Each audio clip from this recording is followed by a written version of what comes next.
Okay, for this lesson, the strategy I will be using is Moments with Strong Feelings, and this is on page 95 in the book.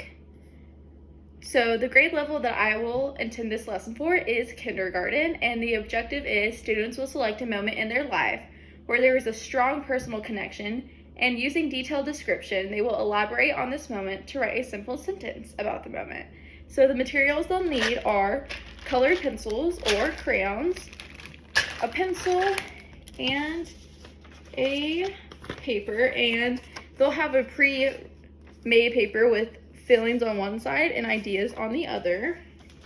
And so the first thing we will do is read The Grouchy Ladybug, and we'll discuss about what the emotions are in this book and why the ladybug was grouchy and the overall lesson that the ladybug learned. And so after we do that, we'll pick a moment in the book to read, and let's pick this moment. So I'll just read this section for you. "Good morning," said the friendly ladybug. "Go away," shouted the grouchy ladybug. "I want those aphids." "We can share them," suggested the friendly ladybug. "No, they're mine," screamed the grouchy ladybug. "Or do you want to fight me for them?"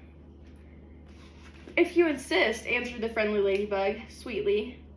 It looked the other ladybug straight in the eye. The grouchy ladybug stepped back. It looked less sure of itself. "Oh, you're not big enough for me to fight," it said. "Then why don't you pick on somebody bigger?" "I'll do that," screeched the grouchy ladybug. "I'll show you." It puffed itself up and flew away. So in this part of the book, I would give them, after we read that again, the paper that's blank like this that says feelings and ideas on one side. And I would say, well, what do we think the ladybug was feeling in this moment? So I'm guessing that most of the students would say angry or mad. So we would draw an angry face under feelings and write angry. And we would color this probably red because when we're angry, the emotions are usually associated with the color red. So after that, we would think about why the grouchy ladybug was angry. And we could write something like, the ladybug did not want to share food. And so that would be under the idea section. So the idea would be that the ladybug didn't want to share food, and that is why it was angry. So after that, I will write one myself. And so I'll think of a moment when I felt a very strong feeling. So the feeling I would pick would be maybe sad. So I would draw a sad face under feelings and label it sad. And after that, I will think of a time when I was really sad. So maybe it was a time when I lost my favorite shoes. So under idea, I would put I lost my favorite shoes. And the reason why I was sad was because I lost my favorite shoes. So I would connect that sentence with the emotion. So after that, I will give students a blank page of this, and they will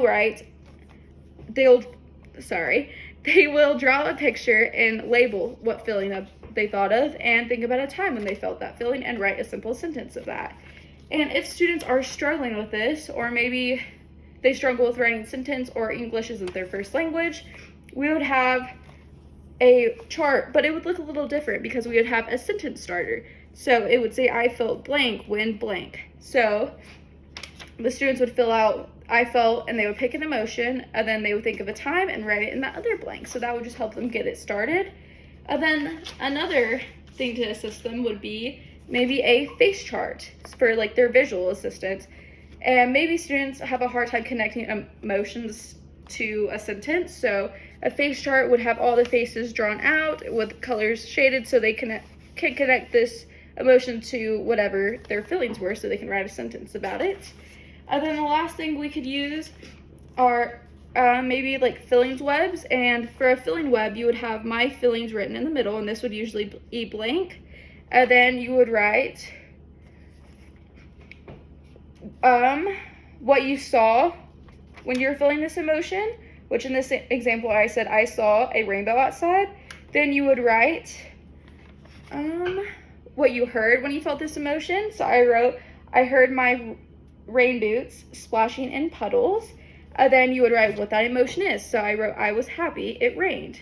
So then under my feelings, you would put happy and color in whatever the emotion that would be.